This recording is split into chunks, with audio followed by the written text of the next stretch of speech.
In a wet island forest, 2 white eggs lie in a shallow cavity beneath the roots of an old miro tree. Their mother is the only parent that will incubate them and raise the chicks. The male's role ended after mating. Every night of warmth, every feeding journey, and every return to the nest now depends on her. Kākāpō do not breed every year. Their reproductive cycle follows rare seasons when forest trees produce enough fruit to support a long and demanding brood. During one such season, rain arrives early. Water runs down bark, through moss, and along the outer roots of the ground nest. The female must still leave to feed. She climbs through the darkness, gathers ripe fruit, and returns before the eggs cool. Then the first shell trembles. A crack spreads from a single point as the chick turns inside. The mother watches, but does not break the shell. The effort belongs to the chick. C1 emerges first, wet and exhausted.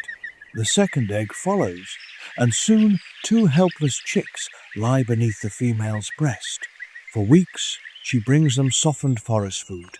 Their bodies grow heavier, their feet stronger, and their hooked bills become more than feeding tools. Kākāpō cannot fly, but they are powerful climbers. Inside the cavity, each sloping root becomes a practice route. Outside, the weather worsens.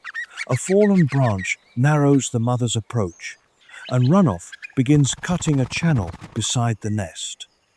When C1 finally steps into the forest, the chick does not face open sky.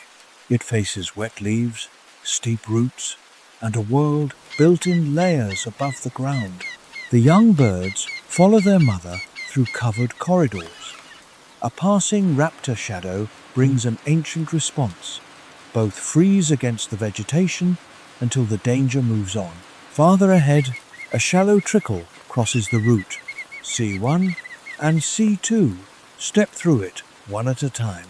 But the rain does not stop. The trickle becomes a fast brown stream, and water enters the old cavity behind them. Their mother turns toward a vertical lattice of exposed roots.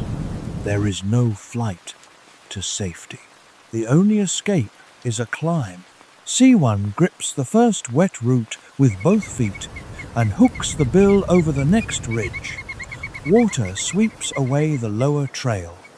The chick reaches a dry shelf as C2 begins the same ascent. Moments later, both juveniles stand above the flood, and the saturated entrance collapses below them. At dawn, C1 enters a feeding patch beyond the highest waterline. A fallen berry beneath a fern becomes the first unaided meal. Later, the juvenile climbs a low tree and uses short wings to control the descent.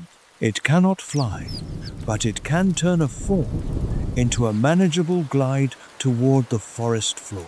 Independence does not arrive all at once.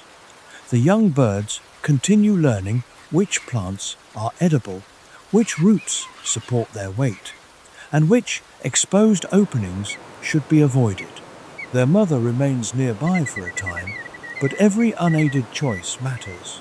For a flightless parrot, the forest is not simply ground and canopy. It is a connected maze of trunks, shelves, hollows, and safe routes.